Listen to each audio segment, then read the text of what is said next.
Ide o to, že ozaj volačo zorganizovať, pustí sa do toho. Také drobnosti, ako že babička toto nadávala, lebo to má na plote, to sa všetko dá vyriešiť. Jak ste to vyriešili mimochodom, toto konkrétne? Povedal som jej, teta, chodte sa obliecť a dojdite po 40 rokoch do kina. Lebo vy ste určite neboli 40 rokov v kine. A ona hovorí, však nemám čo na seba.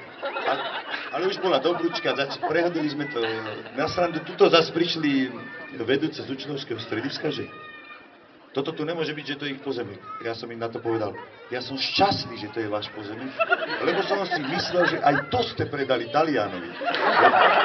Lebo toto parkovisko úžasné, to je vlastne jeden z mála flekov na Volvo, ktoré tu sme mali, kde sa kolotočári sa chodili. To predali aj s týmto celým mestrika. Čiže musíš všetko vybaviť, keď vôbec v tomto, vo vlastnom meste chceš, napríklad keď je tu akcia, v Dome kultúry, ktoré stavalo mesto, spoločnosť je akcia, tak mestu príde